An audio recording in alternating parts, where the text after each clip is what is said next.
the slave market of Sivas in what is now Turkey, 1242.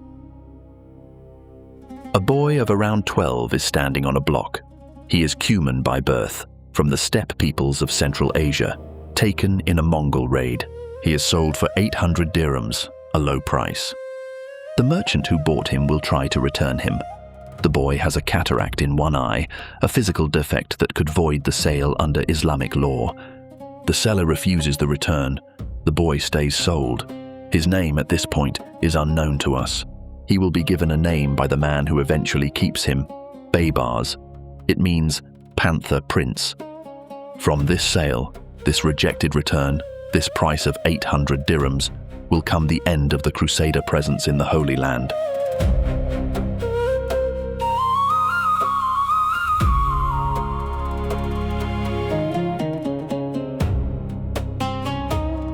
Krak des Chevaliers sits on a spur of the Jebel Ansariya mountains in what is now Syria, commanding the pass between the Syrian coast and the interior. If you want to move an army between the Mediterranean coast and Damascus, you pass through this valley. The castle can see everything that moves through it. The Crusaders took the site in 1110 and gave it to the Knights Hospitaller in 1144. The Hospitallers spent the next 100 years making it perfect. Double concentric walls, an outer wall strong enough to be a fortress by itself, an inner ward raised higher, so defenders on the inner walls can fire over the heads of defenders on the outer walls, towers at every angle, a chapel, storehouses that could provision a garrison for 5 years without resupply. At its height, Krak could house 2,000 soldiers. Its walls had never been breached. In 170 years of Crusader occupation, no Islamic force had managed to take it by assault. The man who brought it down did not do so by assault. After the slave market at Sivas, Baybars was sold and resold across the Middle East. The records are incomplete and the names of his owners are not all known. At some point in the 1240s, he came into the possession of the Ayyubid Sultanate of Egypt, the dynasty that Saladin had founded. He served as a Mamluk, a military slave. The Mamluk system was a deliberate institution. Boys taken from outside the Islamic world, converted, and trained as soldiers. Given the best military education available, utterly loyal to the Sultan who owned them because they had nothing else. The Mamluks were the finest soldiers in the medieval world by some assessments, precisely because their entire existence was military service. Baybars distinguished himself in the Seventh Crusade, 1250. He was present at the Battle of Al-Mansura, where the Crusader army led by Louis IX of France was destroyed and the king himself was captured. Baybars commanded the Mamluk cavalry that broke the Crusader formations.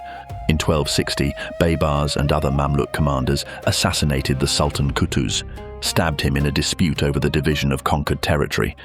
Baybars took the throne. His enemies called it murder, his supporters called it precedent. The Mamluk Sultanate would be defined by this kind of succession for the next 2.5 centuries. The strongest general takes what he can take. Baybars spent the next 16 years doing what he had been trained to do. He drove the Mongols back from Palestine. Then he turned to the Crusader states. Baybars did not fight the Crusaders the way previous rulers had. He did not fight them castle by castle in pitched sieges. He moved fast, struck multiple points simultaneously, kept the Crusaders permanently off balance, and gave them no time to consolidate or call for reinforcements from Europe. Caesarea, 1265, taken in 3 days. The fortifications demolished so thoroughly they could never be used again. Arsuf, 1265. The Hospitallers surrendered after a 40-day siege. Baybars enslaved the garrison, 270 knights, and had the city leveled. Safed, 1266. The Templar garrison negotiated a surrender on terms. Baybars agreed. Then he had the entire garrison executed, somewhere between 700 and 2,000 men, on the grounds that they were rebels against God. The terms he had agreed were disregarded. Jaffa, 1268, taken in 12 hours. Antioch, 1268, one of the oldest Crusader principalities, founded in 1098, taken in a single day. The population, Christians, Muslims, the entire city, was enslaved or killed. Contemporary accounts describe the streets running with blood. Baybars wrote a letter to the Prince of Antioch, who had been absent during the fall. describing in precise detail what had happened to his city, his people, and his family. The coastal cities fell one by one. The Crusader presence in the Holy Land contracted year by year to a handful of fortresses. The strongest was Crac des Chevaliers. Baybars arrived before Crac des Chevaliers in March 1271. The garrison was far below strength, perhaps 200 Hospitaller knights when the castle was built to hold 2,000. The order had been stretched thin by decades of war and could not keep its fortresses at full garrison.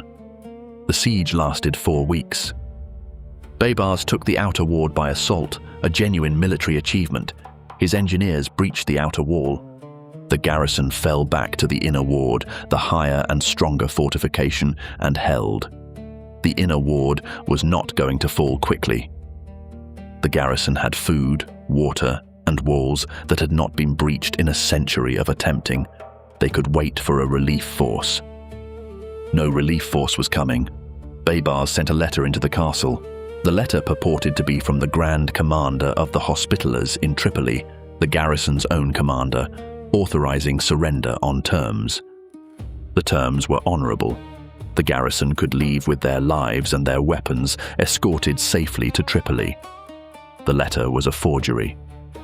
The garrison, isolated, undersupplied, with no prospect of relief, accepted.